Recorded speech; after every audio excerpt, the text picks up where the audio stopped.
Picture this. You walk into one of Hollywood's most exclusive events, expecting to be treated like royalty, only to discover that Tinseltown doesn't bow to anyone, not even actual princes. That's exactly what happened when Prince Harry attended the Dorian TV Awards, and what followed was nothing short of spectacular. Here's the thing about Hollywood. It's a place where your last name means nothing if your last project flopped. And Harry was about to learn this lesson the hard way. NTHE Dorian Awards might not have the global recognition of the Oscars, but make no mistake, this isn't some backyard barbecue with participation trophies. We're talking about an event where streaming executives worth billions rub shoulders, with actors who've redefined entire genres. The guest list reads like a who's who of cultural powerhouses, all gathered in a venue that screams prestige from every crystal chandelier to every marble column. NSO, when Harry's name appeared on the guest list, eyebrows were raised, not because he wasn't welcome, but because everyone wondered, what's his angle here? After all, this is the same man who famously walked away from palace life, claiming he wanted authenticity over protocol.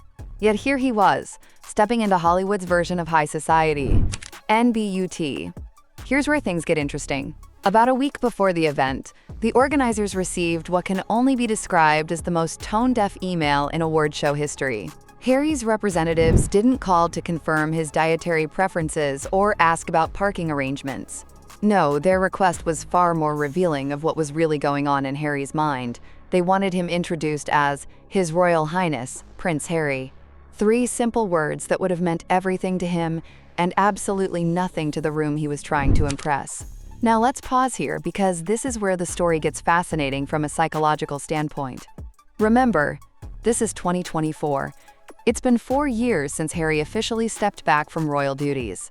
4 years since he signed legal documents relinquishing his right to use that exact title in commercial settings.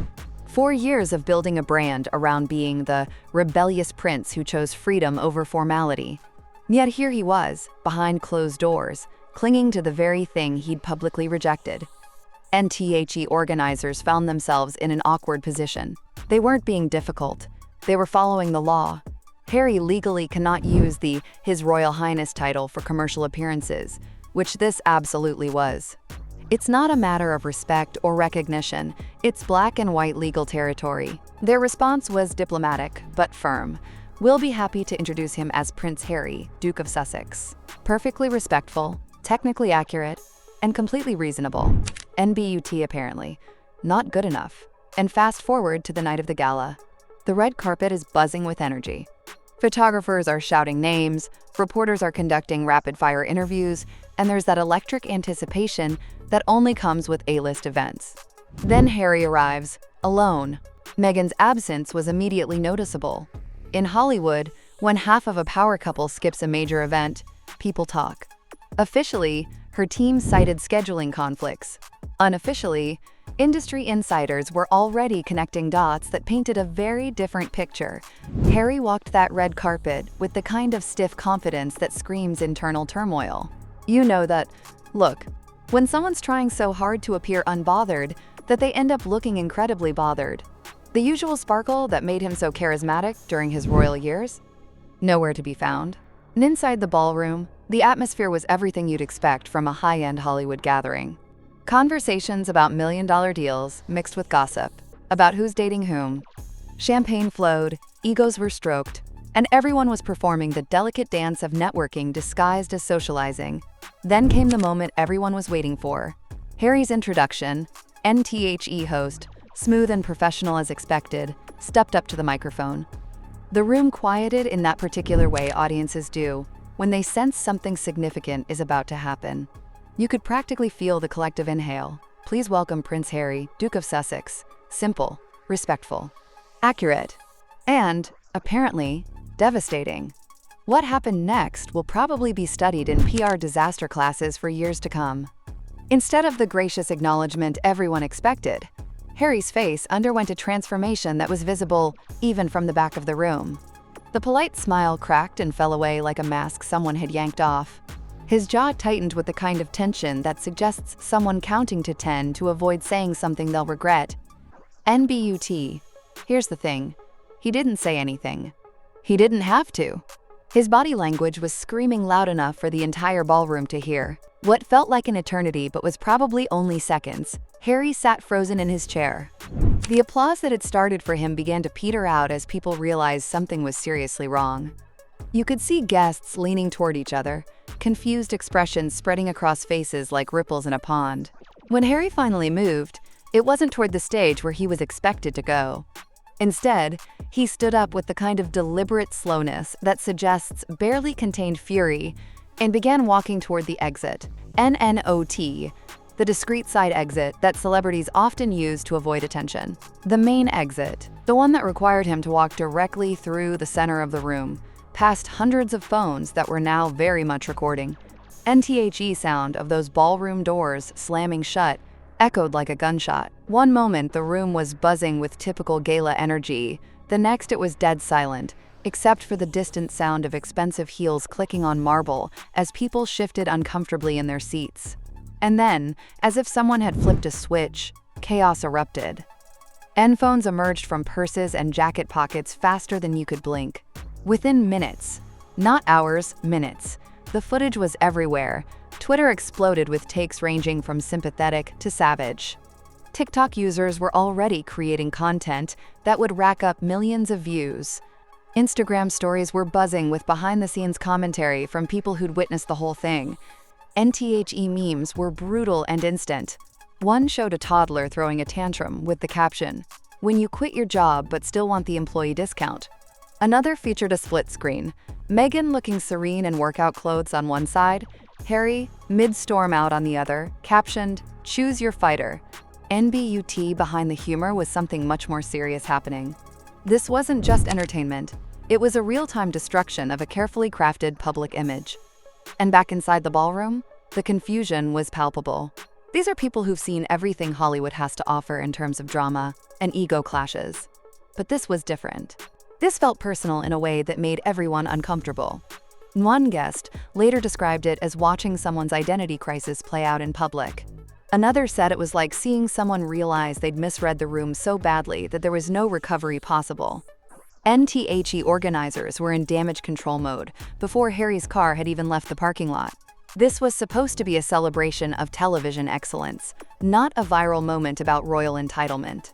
But the internet doesn't care about your intentions, only your content.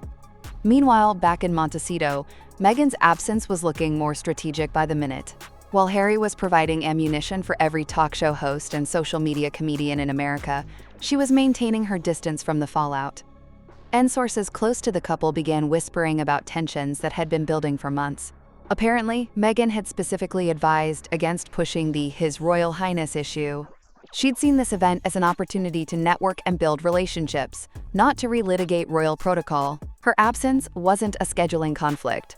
It was damage control. While Harry was learning the hard way that Hollywood doesn't recognize royal hierarchy, Meghan was protecting her own brand from the inevitable shrapnel. NTHE aftermath was swift and merciless. Industry insiders who'd been cautiously optimistic about working with the Sussexes began having second thoughts. In Hollywood, reputation is currency, and Harry had just declared bankruptcy in the most public way possible. One studio executive, speaking anonymously, put it bluntly, "You can't build a brand on leaving the monarchy behind and then throw a fit when people treat you like you actually left." Another was even more direct. He wants to be taken seriously as a content creator, but he acts like someone's nephew who thinks the family name should open every door. NTHE entertainment industry thrives on calculated risks, but this felt like chaos masquerading as principle. Meetings that had been scheduled were quietly postponed. Phone calls that should have happened didn't. Projects that had been in development suddenly needed more time to develop. NFOR Meghan, who'd already lost her Spotify deal and was watching their Netflix partnership lose momentum, this was potentially catastrophic. She'd spent years trying to rebrand herself as a serious media player, only to watch her husband's identity crisis threaten everything they'd built. NTHE public reaction was telling. Polls showed that a significant majority sided with the event organizers. People were tired of hearing about leaving royal life, while simultaneously watching royal perks being demanded. The authenticity that had once made Harry so appealing was starting to look like selective memory. Social media sentiment was particularly harsh.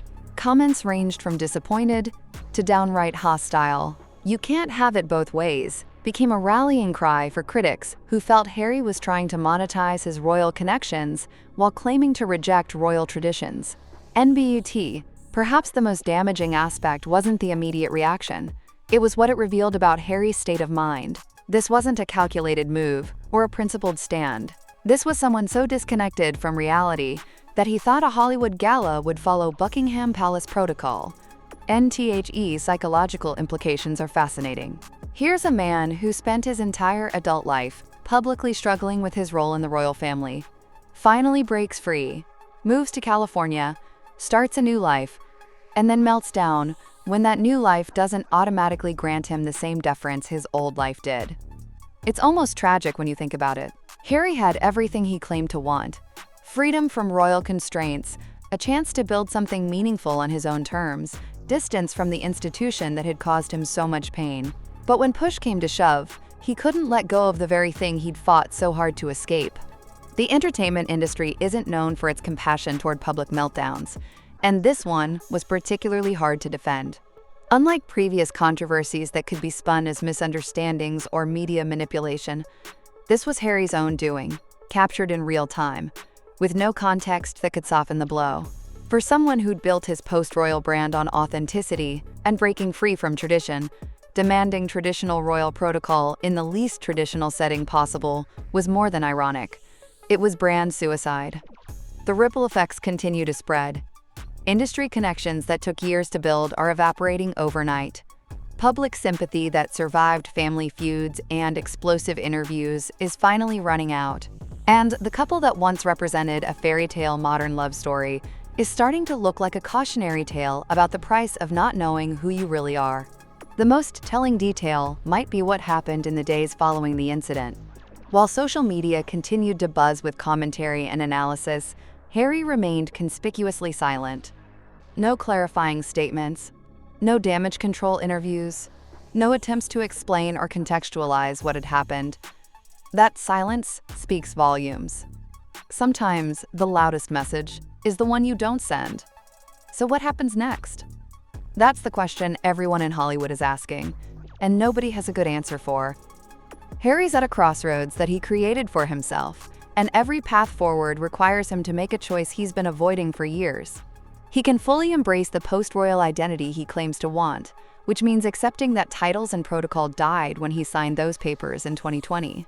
Or he can admit that he never really wanted to leave that world behind and try to find his way back into it. But what he can't do, what the Dorian Awards incident proved he absolutely cannot do, is continue trying to have it both ways.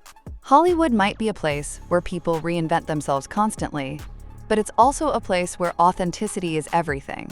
And right now, Harry's authenticity is being questioned by the very people he needs to impress. The cruel irony is that Harry's quest for respect as his own person, separate from his royal identity, was sabotaged by his inability to actually separate from that identity. In trying to demand royal treatment, he proved that he hasn't actually evolved beyond the person he was trying to leave behind. The entertainment industry rewards evolution, not nostalgia. It celebrates people who grow and change and become more interesting versions of themselves. But it has no patience for people who claim to want change while clinging to everything they claim to be changing from. As the dust settles and the memes fade into internet history, one thing is crystal clear. This wasn't just a bad night at an awards show.